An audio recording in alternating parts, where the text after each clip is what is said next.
PG family, welcome back to episode 14. And Kyle, we are in the presence of greatness today. That is correct, my friend. We have an Olympian in the house. Please welcome Mrs. Priscilla Loomis. Hi, guys. What's going on? Thank you for having me. Of course. We want to say thank you for coming on. As I said, in the presence of greatness. But we're going to start this podcast from when you were younger, growing up in Queens, New York. Tell us about the experience there. It was amazing. I mean, I was very, very young, and so my mom was a single parent, and so life was just a little bit different. It was me, my mom, and my sister. It was like the three musketeers. But I didn't really spend a lot of time in Queens, New York. Once my mom realized that she couldn't do it by herself in the city, we moved to South Jersey. So I moved here when I was about 6-7 years old. So the memories that I have from New York are just craziness, wild. We didn't even have like a washer and dryer like in our place. Like we lived in an apartment, so it was just a very different lifestyle. And my mom was just on the grind, making sure that she could make a way for us. So I remember seeing all of that growing up. And then when we moved down here, it was a completely different lifestyle. Like we couldn't just go and to the grocery store and like walk there, and our carts, everything, like a completely different lifestyle. So. But seeing that definitely helped me get to where I need to be today. So I love Queens. I love New York. I wish I could go back there. Mr. Loomis is not a fan of New York City, so we will not be going back. But it's one of the greatest memories I have in my life. That's great. And once again, as we said with Niles' episode, Kyle, shout out to single moms who get it done all the time, day in, day out. They work a lot harder and do a lot of things that we don't even know about. So shout out to them. But, and they always stay strong. Yeah. They always try to put up Grind. they don't complain. They just make a way for themselves. And that's something that I definitely took from my mom. My mom is everything for me. She's been there. She supported me. Even when it was tough, like I couldn't get all the dance lessons and be like everybody else and have the pool parties. And back in my day in high school, everybody had Juicy Couture and all this kind of stuff. And I could never get any of that stuff. But she raised me to be very independent and like different things and be very confident in my uniqueness. So single moms, where they at. Always shout out to them. But as you said, your days, which wasn't that long ago, because you're still a very young woman. But yeah, I know. I was trying not to laugh when she said that. I was like, you're not that much older than us. Talk about when you really started realizing that you loved track and field. That's a funny question. Most people expect me to be like, I was born into track and field. I loved it. Our sport is other people's punishment. So you really gotta like track and field in order to do it, right? So for me, I hated track. I hated it. I hated going to the practices. I was like, this is so hard. Why am I still running? I was exhausted. And so I've been running since I was 6. But in the beginning, it's all fun and games. It's chill. You can relax and kind of run out your energy, go home, go to sleep. But the pressure really didn't start happening and forming until I got to high school. And so that's when I had to choose how I was going to pay for college. And so that's kind of how that kind of formed. And so I think everybody's journey is different. Can I say that I love track? I love track for what it's taught me. I love the amount of dedication and effort and time and how I grew through failures and grew through those times that I know a lot of people quit, and I just kept moving forward and getting better. So it is a love-hate relationship. It is something that I am still trying to understand. But again, I'm not like an 800 meter. I'm not like long distance. I take 10 steps. It ain't that bad. I can deal with that. I jump, you know what I mean? Yeah. So it's not like it's that hard. I remember my coach was always like, oh, you should go to the Olympics for the 800. I was like, you really think I'm running 2 laps? Are you as fast as I can? Are you out of your mind? Yeah, because I mean, in 8th grade, my track coach, like I didn't run track in high school, obviously, because I would have been on their team. But my track coach in 8th grade, I ran sprints. And then, and out of nowhere, she was like, Kyle, you're on the 800 this week. And I was like, what? I was like, I can't run the 800. Oh, I'm really And then sorry. I ran it with 3 of my friends, and we had some fun, but we'll leave that for another time. Yeah. Exactly. It's like Yeah. usually people, Coach Rich, he was an 800-meter specialist. I was like, you're insane. He was like, every single race is so difficult. So, you have a love and hate relationship with it, but I knew that track could get me far because I wanted to be an actress. That's all I wanted to do. I wanted to be in entertainment. I loved being on camera and stuff like that. So I knew that I had to, work really hard and create a name for myself. And my mom was the one that said, just use track. You're good at it. You can't always do track and field, but you can always act. So here I am, 32 years young, and still on this journey. And I think what makes me love it is that I've had to learn so much. I've had to grow so much. And when times got tough, I couldn't just quit. I couldn't just be like, I'm over this, I'm done. It was, I had to push forward, learn, and get better. So fall in love, that's a strong, Gotcha. it's strong. I feel like people love what they do, but I don't love the workouts. No, like no one loves to know going in that they're about to, of their course. souls are about to be crushed and that they have to lift the heaviest that they ever lifted.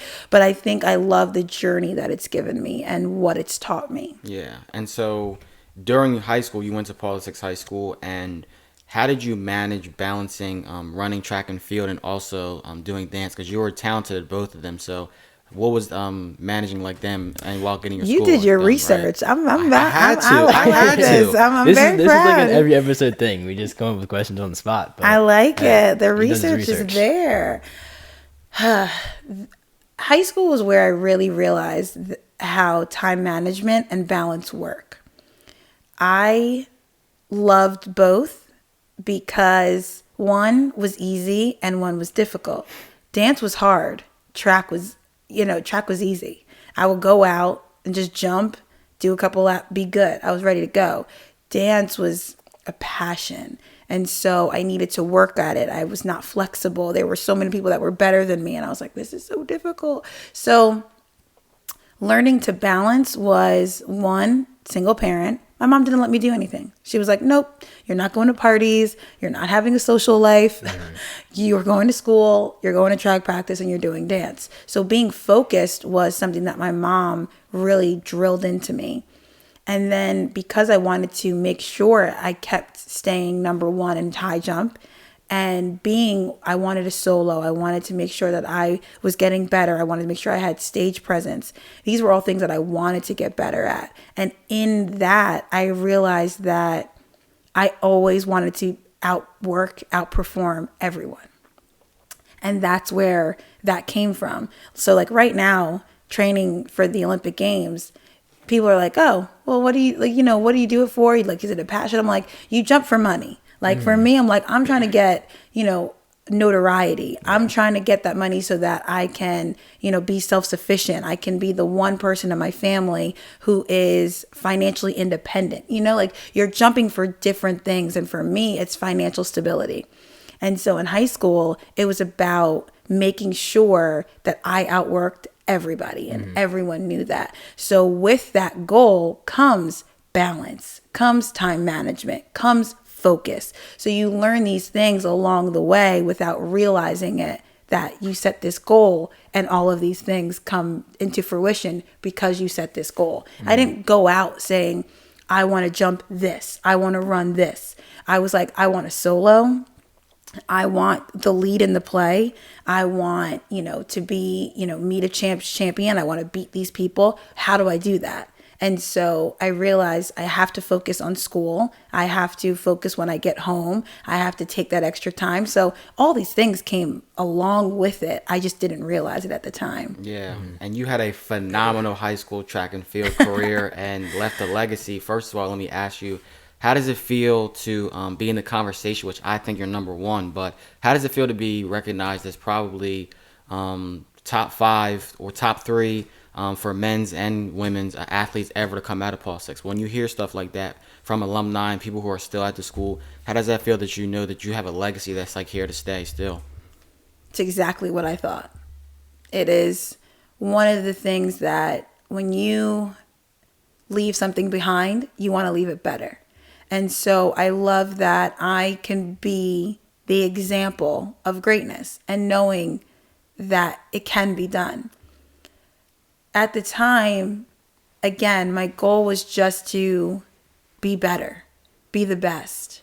And so when these kinds of legacies happen, you're like, wow, that wasn't a part of the plan. That wasn't like, I wasn't like, I need to be the number one athlete that's ever come out of PVI. I just knew that I needed to be the best version of myself for where I was in that building. Mm-hmm. And so to know that it's me, it's Johnny Grimes, it's to be in this, and we were almost, a year or two apart, to know that we both were around during that time period. It's amazing. It's humbling because I know going back when I coached that people saw who I was and my work ethic. I was a ballistic track coach. I was absolutely insane. I was absolutely crazy, but these are the things that I knew I could leave behind for somebody else. And so when they read my name and then they Google me, I want them to see the hard work, the trials, the tribulations. To be one of the best, I just got inducted into the PVI Hall of Fame. It's humbling. It really is. I don't take, because that was never the goal. It's humbling. It's a feeling of accomplishment. It really is. But that was never the goal. So to know, again, like on this journey that I had, this GPS that I set out for myself, that even though I got rerouted a couple times, great things are happening along the way. And I didn't have the same journey as Johnny Grimes. Like Johnny Grimes got a really great paycheck. Yeah. I don't have that. Track and field, you ain't getting that unless, you're 1, 2, or 3, and that's it. So for me, I feel very humbled and blessed that my journey was difficult. It was not glamorous, but I made it as amazing as it possibly could, and people can learn from that. Yeah, that's the thing, though. Like you said, you're a ballistic track coach, but these things have to be taught because, especially kids our age, like they're not always going to pick up on things that you see or you saw when you're in high school. So it's very true. It's good that you have to teach that to people. I hope so. Did I leave that besides being crazy? Yeah. Now that we're talking about coaching, let's get into it. But let's talk about before boys and girls. You yourself, Richard Fisher, Coach Mullen, you guys have taken over the girls program. And you guys have turned that around. My sister ran for you. It was a really good team. Talk about coaching the girls first, and then we'll talk about when the two teams merged. Coaching the girls, I was still training for the 2016 games, and I always want to be a symbol. I wanted to be a leader. When I was being coached by Coach Lyons, he was focused on points and states and championships. And I think what fell through the cracks of that was molding kids. And I knew that as a Black female coach, I needed to do more. I needed to represent in a different way. And I wasn't going to try and be anything that I wasn't. I wasn't trying to fake anything. And so for me, I just was myself. And the girls kind of gravitated to that.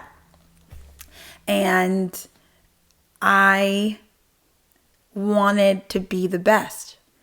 I knew I wanted to take this team and flip it around. And with Coach Rich, who was my Olympic coach, I knew we could do that. And so bringing Rich on, I made some necessary rules, guidelines. They were rules. You guys had no. They had no say in anything. But it was like we would be. Prom, when it came to eating, when it came to structure, when it came to focus, I was very, very controlling because I knew that once they understood what I was trying to do for them, they would understand it and they would appreciate it. I would hope. And they, it worked. And so the girls bought into the program. They bought into what we were saying and what we told them and what we guided them with. And the girls team took off. We were getting kids that never wanted to run track. They wanted to be a part of something. It's a part of being something bigger than yourself. And I think I sold them on that. I hope. Yeah. And so now, a year or two goes by, and then Coach Cox for the boys track team, he decides to leave, and you guys take over the boys and girls programs, which I think was a great decision because if you look at the boys program, they had a few athletes, but then when you took over, it was like the entire boys team. Everyone was starting to be good. It wasn't just 3 or 4 people. And I know me personally, coming out of 8th grade, I was a little bit nervous coming out for the team, but you held everybody accountable. You were still a fun coach. You held us all accountable. We had responsibilities, teamwork and chemistry. And my first meet, I felt like I might not have been the fastest person out there, but I felt like I could compete with anybody because of you and Coach Fisher. So how did it feel taking over both programs and then really making it a national powerhouse? I am so glad that you got something positive from it, because I was psycho. I really was, because I wanted that same mindset. I wanted the Olympic mindset for all of the kids. So for me, when they were looking for a boys coach, and I was like, no, we need to merge the programs. Any great program, they're together. This isn't separate. We can run a team together. And that's what I wanted. I wanted that family, that camaraderie. And taking over the team was the best decision we ever made. It was simple. It was done. And I spent a lot of time researching how to coach boys. I had never coached boys before, and I realized that I couldn't coach them at the same way. And I did a lot of research. I was going to meets, and I'm on the plane reading books. I'm reading about how males interact, how different coaches coach different sports, soccer, basketball. And I landed on the team in New Zealand called the All Blacks, and they're a rugby team, and they were the best. And they went from nothing to being national champions. And world champions. And so I read about how if you tell boys and you show them that they can trust you, they'll be your ride or die. And I was like, I need these boys to understand that they can trust me and I have their best interest at heart, which I didn't think they were getting before. I could care less if you're number 1 or you're last. I want everybody working as hard as they possibly can, showing up, giving me the best version of themselves so that they can grow. And that every time they went to the track, they knew I had the hardest workouts. I'm doing the same work as Olympians, as LSU. I'm doing everything so that when they step on the line, they're as confident as possible. And so making sure that everyone was kind of on the same playing field. I don't care if you're a senior. I don't care if you're a freshman. If you're outrunning somebody, you're outrunning somebody. I'm giving respect where respect was due. And so I put everybody on a nutrition plan. It wasn't a diet. I was like, you got to eat. You got to eat more. I needed grades to be good. I needed no fighting, no cyberbullying. And I set the tone at the beginning of the meetings. Every year I would have a parents meeting and I wasn't playing. I was like, don't come with me with all negativity. This is a positive environment. We're going to get this and we're going to outwork everybody. We are outworking everybody. And so never did I think it would get to the level that it did at PVI. It was something that everyone bought in. And if they didn't fit in. They didn't really want to be around. And I was glad that people dropped out on their own so I didn't have to. We made cuts. I wanted to make sure that if you wore this uniform, you were going to be proud. You were going to work hard for it. So I created a very different environment. And I'm very, very blessed that people learned from it, took it, and are doing great things because of it. So I'm happy. Yeah, and it translated. Your coaching translated to the track because, as you said, you never thought it would get to there. You had people getting personal records, and so many. When you guys took over that program, I feel like so many more people were qualifying for states, meet of champions, and nationals, and then going on to colleges. I mean, you had Jariah McFadden, Robbie and Richie Bush, Matt Martino, Antonio Tarantino, Skylar Harris, Aaliyah Vandergriff, Aaliyah the names will go on. The names will keep going on. I just wanted to shout all them out. I know the names will go on and on because I remember The awards night at PVI. I mean, I would always first yeah, right. all conference. I would always be called up for golf, but then you get the track. It's like, oh, this guy, this girl. And it's a like this thick of a list, and I was like, So oh my humbling. goodness, all these track kids are like, Yeah. It was so humbling. And so how did it feel now that you had somebody similar to you, Leah Garuzzo, who danced and ran track? You know, she had Yeah. this kind of similar story than you. She was up there competing with Sydney McLaughlin her sophomore and junior year, Yes. now at University of Penn. How did that feel, coaching somebody that was kind of near and dear to your heart? It was very difficult because Coach Rich had no respect for the arts. He was not about it at all. He was like, "You're giving her special treatment." And I was like, "I'm not. She's me. You know, I did the same thing." You have to allow somebody's love for something else, and especially the arts, to come through. And so I knew how dedicated she was. I knew how focused she was.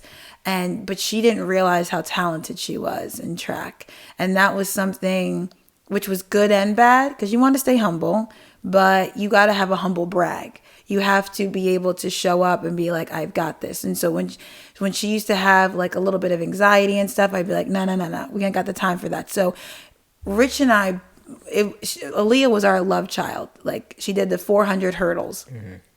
Rich coached the 400, I coached the hurdles. So we had to work together. And so I'm very, very happy that she's able to, all of my athletes that go on to run track in college, that they want to. Because a lot of them, I'm going to say about 50% of them, never thought they could. They never even envisioned it. And so to have a lot of the kids come back and be like, "I'm loving it." And, you know, even Jariah was like, "It just wasn't for me." She started off at she goes to my alma mater, St. John's University, and she started and didn't like it. But she tried it, you know, it's just a different perspective, but she found what she loved. She found the avenue that she loved. And so all of my athletes, as long as they got something positive and constructive to help them in life through track and field, I'm super grateful for it. I'm humbled. I knew that I was a lunatic. I knew that I was crazy. I knew that I was very different. But being one of the very, very, very few Black female head coaches meant something to me. And I knew that I wanted to leave a legacy, especially for PVI, of one that don't ever forget where you come from, work extremely hard, and know that through the hard times you can grow and become very successful. So I hope that they all love it. I mean, Antonio's still running at Rutgers. Matt Martino's mom just messaged me. I still talk to Frank Gubler, who is still running, and his parents. Skylar's mom is messaging me and stuff. And so, you know, it's great to see that they're still doing it and they're still loving it and enjoying it. And so it was very difficult to leave coaching. It really was. It was a choice that kind of wasn't my own. So it was difficult, but again, you have to grow and get uncomfortable. So it happens. Yeah. And that was, now Coach Kiyoshi's there, you know, holding the program down, and you know, you and LSU definitely left your legacies there. But thank God. I hope it's a good, positive legacy. Definitely. But let's talk about when you graduated high school. Go back to that. Yeah. And committed to St. John's University. First of all, why St. John's? I'm going to be very, very honest, and I always am with this story. I wanted to go to New York City and be a struggling actress. I knew I was going to wait tables, and I was just going to get discovered, and then I was going to be the next Beyonce. And that was it. My life was going to be great. And so when St. John's, I went to Nationals, which was, I think, like the second time I'd ever been on a plane. But I was like, okay, we can do this. So I went to Nationals. It was Nike Nationals at that time. And I hadn't been contacted for any like different colleges. I was okay. Like I was starting to get better, but it was under the colleges want to know, how are you going to do under main championships? And I got fourth. And so a couple of colleges down south reached out and they were like, oh, I was like, no, we ain't doing that. I ain't got time for that. I'm not going to Georgia.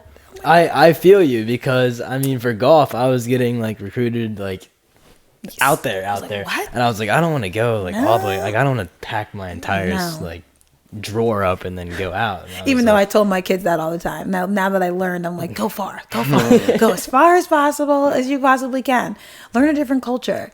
And so St. John's was in the stadium, and the head coach found me and said, "Hey, do you want to go to St. John's?" And I said, "Where's that?" He said, "New York City." I said, "Done. This is a calling from God. This is it." So it was great to see that, and I didn't look at it's nothing like it is today. Picking the hat and the going to visit. I didn't know what the university looked like. I just knew that it was in New York, and I was following my dreams. And so that's how that happened. He offered me, I said yes. And then I guess a couple weeks later, I went to the university, looked around. I was like, great, where do I sign? Just let me know where I sign.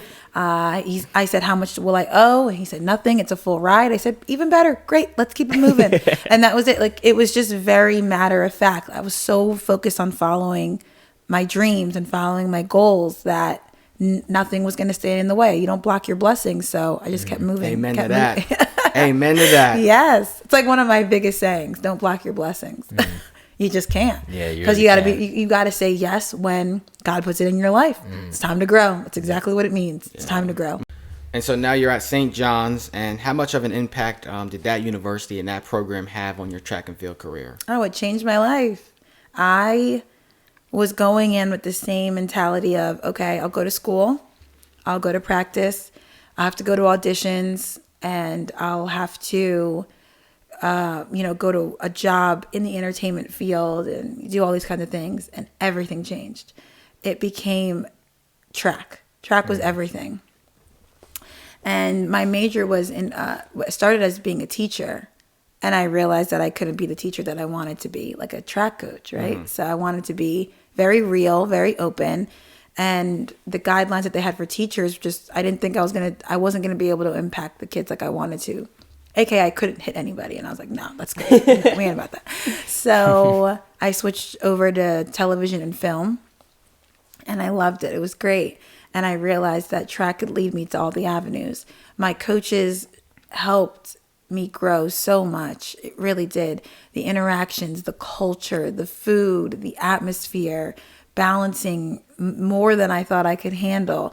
Because now you're an adult. You don't have anybody there telling you what to eat and take your vitamins. So I really had to figure out everything on my own. And I loved it. It was the first time I drank. It was the first time I went to parties. It was everything. So I learned who I wanted to be. And that's when it became very, very apparent that I wanted to be the best.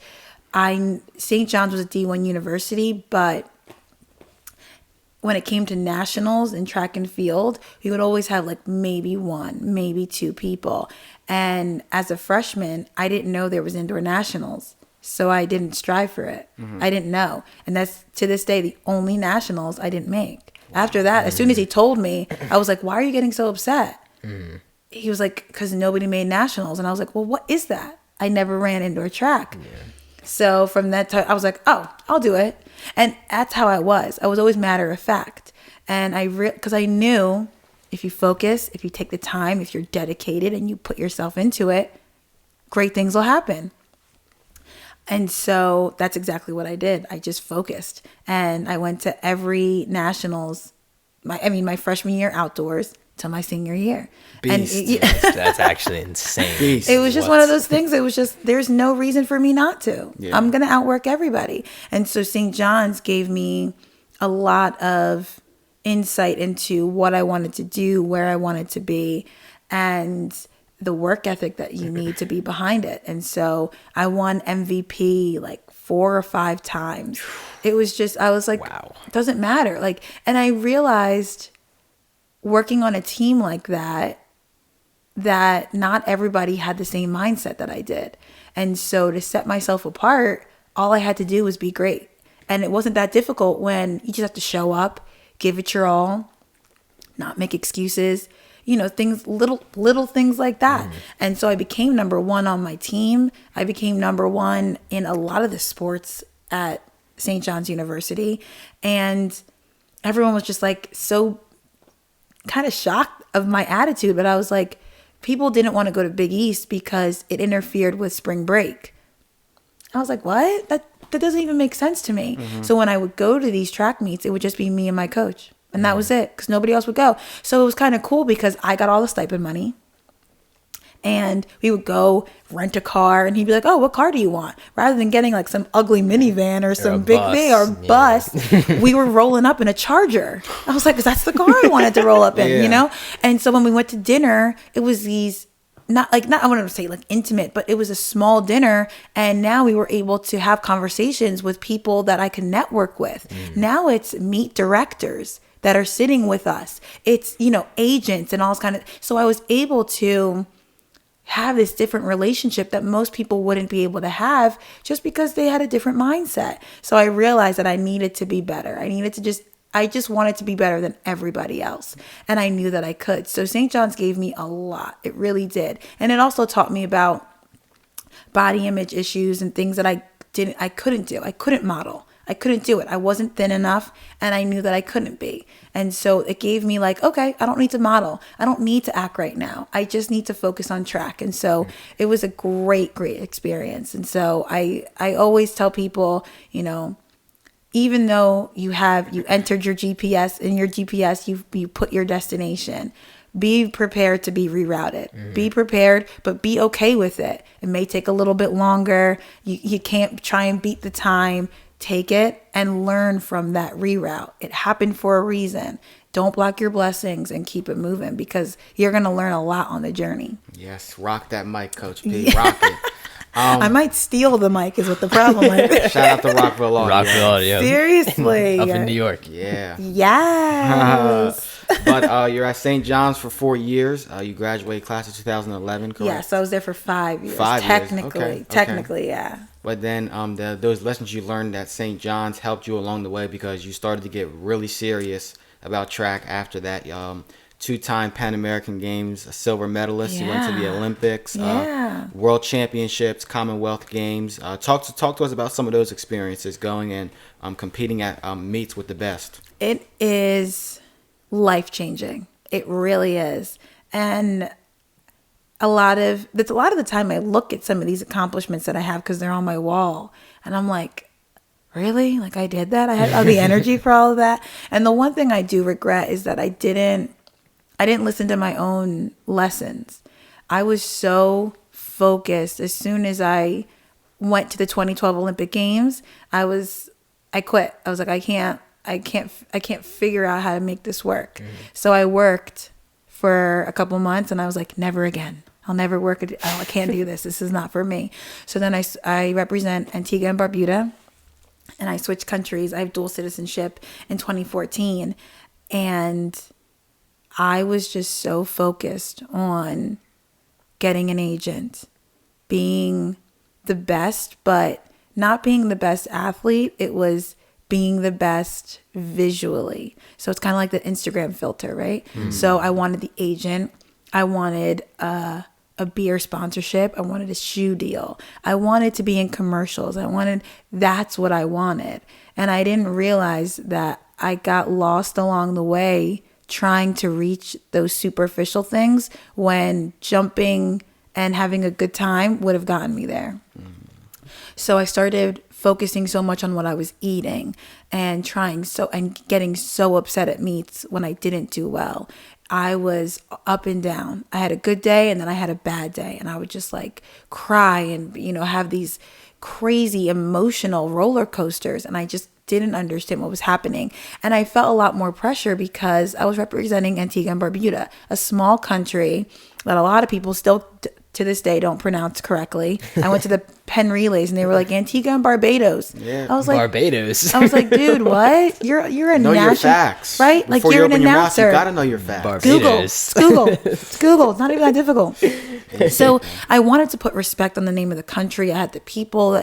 And for me, I always did well under pressure. Pressure is what I do really well under. But I was putting myself under pressure that was unnecessary. Outside pressure is fine. At a track meet, it's fine. But when I'm putting myself under these boundaries, it made it so much more difficult for me. And I didn't enjoy it. I didn't enjoy A lot of it because I wasn't jumping what I wanted to. And I was like, well, if I don't jump well there, that means I'm not going to get sponsorship. And that means I'm not going to get invited to another meet. And it just kind of spiraled from there. So once after the 2018 Pan Am Games, Coach Rich, LSU we call him, he went off to college. He went to coach college. And so my world was shattered because he was my coach.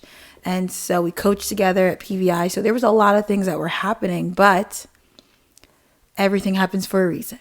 If God brings you to it, he'll bring you through it. So I said, I changed the narrative of my whole life. Everything changed in 2018. My best year was 2015, 2016. And I learned a lot, but I was taking the lessons, but I wasn't really learning as much as I needed to. I wasn't taking the lesson and then applying it to other things. I was just like, okay, I learned this, now let's move on, rather than taking those lessons with me. So 2015, it was great. I had an awesome time. I became a silver medalist and I loved it, but I was like, okay, where's my shoe deal? Where's what's happening? Like, why is this not happening? So I learned a lot through it, learning to really appreciate myself, my struggles, own them. And I loved the Olympics. They were great.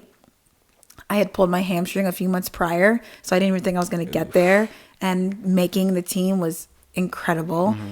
I've loved learning about Antigua and learning my heritage. That's been amazing, going back to the island. So getting to compete at these meets has been phenomenal. I changed my narrative for myself in 2018. I got a female coach. I got a female sports psychologist. I focused on my happiness and enjoying the sport again. And I've loved it. And even though there's been a lot of trials and tribulations, I realized, I was like, now that I'm enjoying myself, winning that medal was great. I knew it was great. 2019, I had a great time. Commonwealth Games, I finished better than I had ever at a Commonwealth Games. And so it was just more fun and I was having a great time. And I realized that my personality would take me far. So it's been a crazy journey. I just got COVID in January. So my whole season, shut down, but it's a part of the journey. And so the narrative that I changed was, I'm a warrior. And even though I don't have it like Sydney McLaughlin, I am getting so much recognition and love and support because I'm fighting the good fight. I'm a representation of hard work and dedication, morals, having a good foundation. I feel that I'm leading people to be true to themselves. And that's what I want. When people see me, I want them to see positivity and happiness and struggle and learning and growing all through me. And if they can see these lessons, they can see God through me. They can see positivity through me. It's exactly what I'm doing. I'm being a coach just to the world, to all of my fans and to those who follow me. Mm-hmm. So the journey has been amazing. It really has. But it's only been recent that I knew that the journey was what taught me, not what my destination is. Wow. Yeah. And you wanted to, you said there was a lot of struggles and you've been dealing with a lot of struggles. Back to dating when you were 16, you had went to a modeling agency and they told you were too heavy. You had a lot of people from Antigua, call you too thick for high jumping. And then at the Commonwealth Games, I can remember reading that you had just placed fifth and that man had told you that, if you would lose a few pounds, you would have done better. And, that was a lot of stuff that stuck with you. Mm-hmm. Talk to me about how you went from hearing those comments to being the powerful woman you are today. I say this and I stand by it. Other people's opinions of you are none of your business. Don't matter. It has no effect. And I think that is something I thought that I was taking it personally, but I was like, if I was taking it personally, it would have affected me differently. So it was kind of in one ear and out the other. It was interesting to find out what other people thought of me on the outside. Mm-hmm. Like you always, it's just kind of shocking. You're like, oh, okay. Modeling just wasn't for me. And I realized that. And I said, okay, well, if I can't model, oh well. I didn't really it stuck with me because I remember people saying it, but it didn't really hinder me. What was I going to do? lose weight for some random man at a bar? What do you mean to me? When, you know, people have said, even in Antigua, if you spoke like us, we would like you better. And That's crazy. it's one of those things where people, and now I'm even seeing it as a female, you know, I'm very passionate and I'm very aggressive, and people take it, oh, she's too much, she's overbearing, she's and you know working. what? To me, I'm like, if I'm too much, good. I'm too much for you. That means I am better than you in every way. And it's not a cocky statement. It's I'm growing. I am confident. And maybe you need to widen your horizon. And I see that a lot now because I have a very different mentality. Right now, I am doing 1,000 things. I am hustling. I'm grinding. I have a nonprofit business. Not business, but a nonprofit foundation. I have a cleaning business. I am a radio morning show host. I have a podcast. I'm a wife. I'm training for the Olympic Games. If you can't handle me, then I'm really sorry. You're not meant for me. So all of those things that people said have only made me stronger. I changed the narrative. It's kind of like Cat Williams said, if you don't have haters, you're doing something wrong. Because most people hate what they can't be. So if I represent everything that you gave up on, everything that you failed at, that means that I'm outworking you. Ooh. It's crazy that you keep saying like outworking, because my background on my phone is you will not outwork me. Yeah. Like it's the right mentality to It's a have. mentality. Even with your setup, you know how many people like would be like, oh, that's too difficult. It's too hard. Really? Is it? Yeah, Or you did got you a just, few or cameras, did you a few give mics. up on yourself? Yeah. We don't have time for that. Exactly. And so for me, my narrative is just, I'm a warrior. And most people always say, oh, I want to be courageous. I want to be a warrior. Well, the only way you can be a warrior is if you go to war. Do it. Ooh. That's it. You gotta Yeah. do it. You have to fall. You have to get cuts. You have to get bruises. You have to put yourself out there for failure, because from that you gain your armor. You learn from That's failure. it. That's it. Yep. You don't get medals and all this kind of stuff. I remember going to Princeton every couple of days because that's where I trained, and there was a sign that says you don't get medals for trying, you get medals for results. And I said, and for me, I'm like, it's not even about like the medals. It's you accomplish things by action. You accomplish things by getting it done. And getting it done is taking that first step, getting outside of your comfort zone. And so my narrative has definitely changed to this warrior. And I didn't even realize how I've been living this. I've fallen down so many times. I've had people doubt me. I've had people say things. That's okay. Because that CNN piece that I did, it raised the donations that I needed to train. It my Blessing in struggles, disguise. exactly. My struggles are leading to my success. Me getting COVID, I'm in NewJersey.com. I'm about to do an interview with BBC. I'm here at your podcast. My struggles, I'm wearing them like a badge of honor. I'm getting new equipment for my warrior suit every single day. And I'm just arming myself with positivity and self-love and courage and tenacity.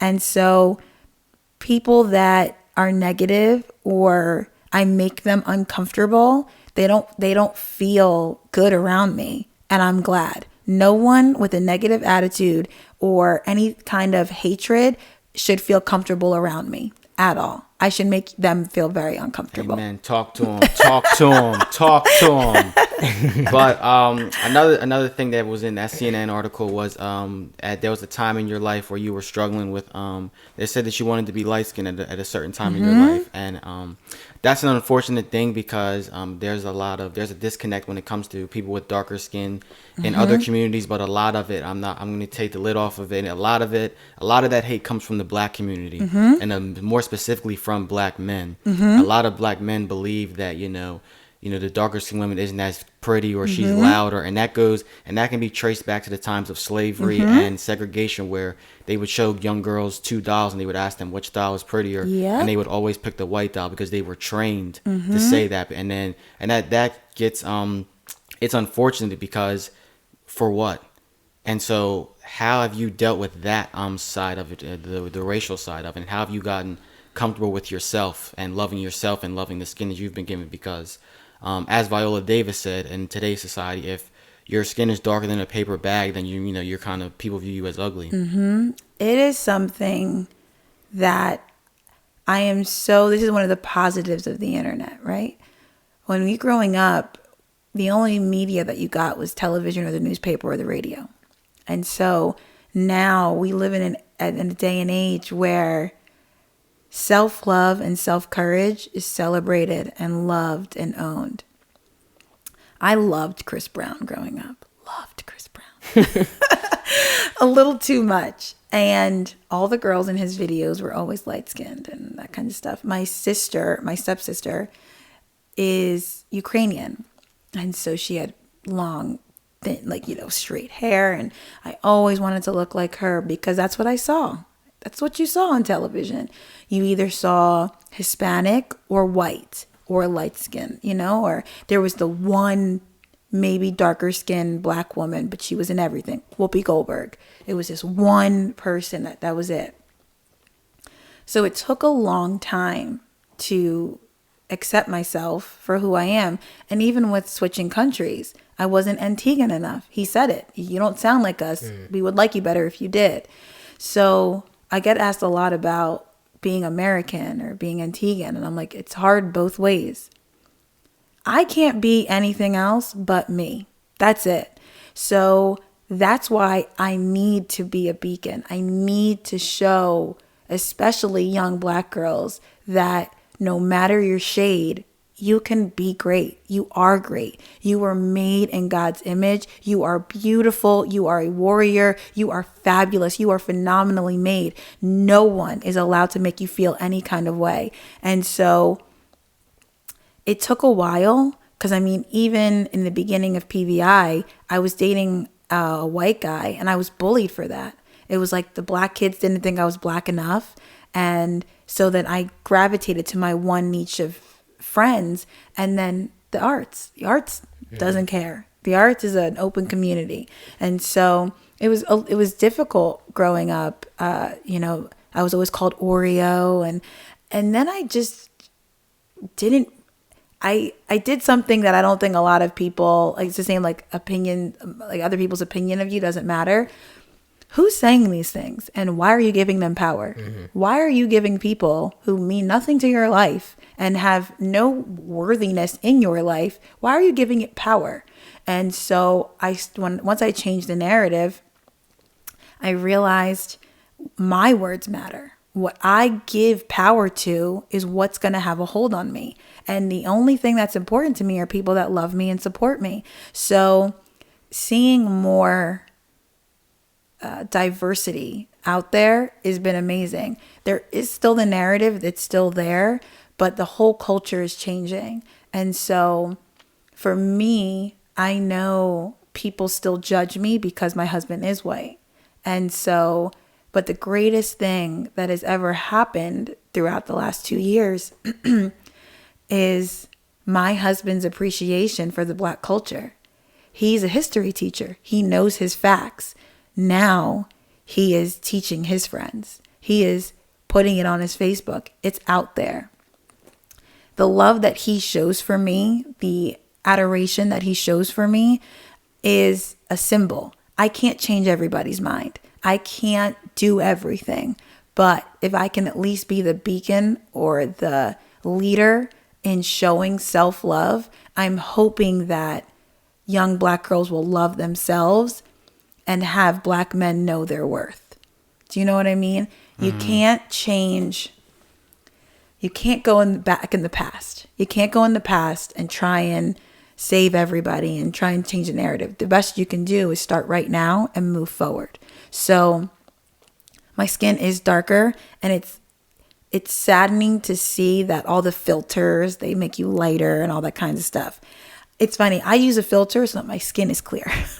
Because I'm like, oh man, there's sweat, like the salt lines on my face. I'm like, no. Athletes. Right? It's the athlete life, right? Yeah. So for me, it's a shame that the filters our lightening skin still. It's still these kinds of things, but the culture is changing and we have to help it. We have to be the representation. So I love black men. Black men are made by phenomenal black women. I think we need to support each other a little bit more. I think celebrities have a duty to do that. And rappers especially, because they're the ones that are putting all these light-skinned girls in the videos. You have to, it's not anybody else's responsibility to give you worth. So for young black girls, we need to start knowing our worth and celebrating it. If somebody calls you too much, oh well, their words mean nothing to you. Keep being too much. Keep taking up space. So it's definitely an uphill battle, but I can't do anything about who I am. This is who I am. Accept it because I'm coming. Doesn't matter. I'm welcome at any table that I sit at. I will knock down walls if I need to. And I'll take the brunt of it. I'll take the burden. But know that I'm coming. And I don't care what shade I am, what shade my babies will be. Does not matter. My job is to be in as high of a position as I can be so that I can reach my hand out and help anybody that wants to be great and help them and leave a better legacy behind. Amen to that. Amen to that. Self-love. It's important. It is important. And it's a narrative that's not, it's not covered at all. It's not because it doesn't make good television or it doesn't make good. But for me, it's important. And I think it's the biggest thing. I think that's why I keep getting invited to do podcasts and stuff. I've been invited to do so many because people are like, man, I really feel great. I'm like, you should feel great after talking to me because your life is valuable. Who you are, be proud of it, love it, own it, honor it. People get mad at Cardi B. And let me tell you something. I was not a fan of Cardi B. I was not a fan of Megan Thee Stallion. I don't think that that's the best representation. But you know what? They're women and they live in their own life. Fine. I support women. So it may not be how I do it. I can't be, a stripper or anything like that. That's just not my life. But I'm going to support you if you support yourself and you love yourself and you are confident. If that's your confidence, boo, go on. Get it. So talk to us now about the nonprofit that you're running right now. And what is that all about? So I started this nonprofit. I've wanted to start it for about 8 to 10 years now. And so my mom, as I've said, was a single parent. And I knew that I wanted to help single parents. So that's the main goal of the foundation, is to help single family homes with their children's education, food, sports, academic, like whatever they needed help with. So that's the main goal of it. And so hopefully I'll start a scholarship from there and have kids be able to get a scholarship to go to a private high school that they want to, because my mom sacrificed a lot to send me to PVI. And I know it's expensive, but sometimes parents have to sacrifice for their children, and I want to help with that. So it is that portion. And then I want to help communities. Whatever communities need, whether it be a new rec center, basketball program, whatever it needs, I just want to help. And so eventually I want it to be random acts of kindness. I think random acts of kindness will help the world greatly. Buying a cup of coffee, paying for groceries one day, paying for somebody. If somebody paid 1 month's rent, now you can catch up with your other bills and stuff. So the nonprofit is the Priscilla E. Frederick Foundation, and it just wants to help the world be a better place, one random act of kindness at a time. So it's my baby, and we actually have our first event Juneteenth, and I picked that date specifically on Juneteenth in a very white predominant area so that people can know about it and take up space. So I'm very excited about it, and it's my baby. It really is something that I want to grow, and I'm hoping that I can then help Antigua and then hopefully go global and help in Uganda and Haiti and just, help the Black community as much as possible. So that's my little legacy to the world. That's great. And the sky's the limit with that. You're going to do amazing things with that. I hope because so. kindness, as long as you're in it for the right reasons, God will bless you in ways you'll never imagine. And you know what? Having the confidence to start it, that was a big thing. I was like, oh, I'm not a millionaire. How am I going to start it? So just taking that first step was great. I got great board members, and I wanted to make sure that I had, Black representation. So Skylar's mom is on the board, who I used to coach, her daughter, and my former Olympic teammate, Afia, she's our treasurer. So to see Black women in roles of power is the best. So I absolutely love it. So it's been amazing. And so I'm hoping that I can change the world. That's the goal. You got it. Now, how about, let's talk about In Our Prime. How about that? In Our Prime. Yes. Oh my goodness. Gang. Oh Podcast man. gang. Yes, it is a Yeah. gang, right? We're a whole crew. So we started this. I started over the summer with Instagram. I did an Instagram live and I interviewed everyone everywhere. I was reaching out to different people and I loved it and I thought it was great. And so my husband Ken would come at the end and do Ken's Corner and just ask random questions. And I'd be like, what are you doing? Like, I just didn't believe it. So that was amazing. And so right now we started it together. We wanted to do something together. We thought it would be a lot of fun. And the goal at the end of the day is to do for us, him and I, to do something in entertainment, whether it be a TV show or a podcast or a YouTube series. We have a great relationship. We really want to be leaders in great, successful, courageous marriages, right?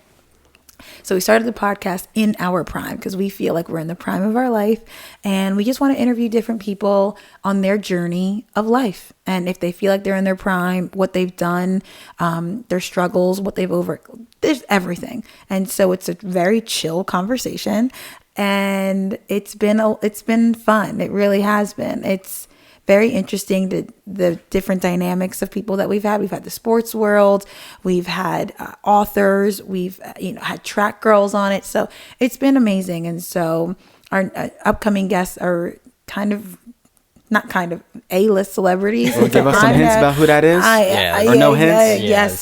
So I mean, she is the Queen of Christmas, they call her, right? Okay. Yeah. Good Queen of Christmas. And she's on QVC. And so it'll be a full house. So it's pretty good. Yeah, she's good. They had Marcus Wiley a couple weeks ago. Everybody check that out. Marcellus is amazing. Yeah. Marcellus is literally just a beacon of amazingness. I loved getting to talk to him. And Nick Wright was on the show. He was our first guest. So cool. It's like all these people that I interview, I'm like, I just want to have a beer with you. Like, can we just sit and chill? Can we just hang out? So hopefully once COVID is a little bit more under control, we'll probably go on location for a lot of these things. So we'll get a sponsor and then we'll just start going to people's homes or meet them out at different bars and stuff and kind of have a conversation that way. So we're excited for where In Our Prime is going. So it's fun. We're having a good time so far. Yeah, and Podcasts everybody, are fun all yeah, around, and everybody, after you get done watching this, go ahead and go watch In Our Prime. That'll be linked in the description. Link Go down check below, that of out. course. Thank you. Podcast, you know what it is. But everybody, Kyle, do you have anything else you want to ask Coach P? I honestly do not. Actually, I'm sorry about that, man. Coach P, the last time I saw you, got to tell us. Let everybody know the story about the pink hair or the purple hair, and why you don't have it no more. Because this is the first time I've ever seen you. I know, without and purple hair. right? I'm normal. It's weird. So LSU went to LSU. We called him LSU, and I gave them that name. And now I feel horrible because I'm like, it's like an actual university again. I didn't know if you wanted to be in New York. So he always wore purple, always. I don't even think he owned anything. It was like in his closet, it was just purple and yellow. Like that was it. It was just all of it. And so the opening ceremony was on my mom's birthday. And so she was like, well, how am I going to tell you apart? And I was like, yeah, that's true. What if the camera doesn't pan over to me? So I went and I got purple hair. And that's exactly it. I was like, now she'll be able to show. Like she'll be able to see me, pick me out. And I went into the opening ceremony, came out, went back to the Olympic Village, and I was everywhere. And I was like, oh my gosh, this was not supposed to happen. So the purple hair went viral, it went crazy. And so I loved it and I rocked it for a while. And so Ken likes he does not mind. I told him, I was like, you can get a different wife every single day with my wig game. My wig game is so crazy. And so I was just testing out different natural kind of colors and stuff. And so I actually have picked out my Olympic hair and what I'm going to compete with and stuff. So it will be returning. Don't worry. When I get to Antigua for nationals, I'm going to have 3 different wigs, and then they'll pick the one that I'll wear in the opening ceremony. So it's just fun. It shows my personality. I am a very colorful person. So I feel like, why not? Just rock a different wig. We'll be tuned in this summer, 2021 at Tokyo, and everybody check out Tokyo Olympics. She's competing in it, and 2022 Winter Olympics as well. We'll see. Possibly. It is a possibility. Yes, it definitely is. They created the monobob, which is the one woman bobsled, and so my country has never competed in a Winter Olympics, and you know me. If I can do it, if it's God willing, if I can do it, then I'll do it. Why not? Why not? Why not? Why not? Yeah. So. Yep. So with that, all of her links will be down below. Make sure you follow her on Instagram. She's got her Instagram's amazing. I love looking through her posts. I mean, I'm such a dork. I appreciate they're really that. Motivational. So good. I love looking through your posts. Thank you. Like I said, make sure you follow her on Instagram. Follow her journey. The link for her podcast will be down below. Foundation will be down below. Everything will be down below per usual. So Isaiah. Thank everybody for watching, and we'll see you in episode 15. And as always, keep it PG. Peace.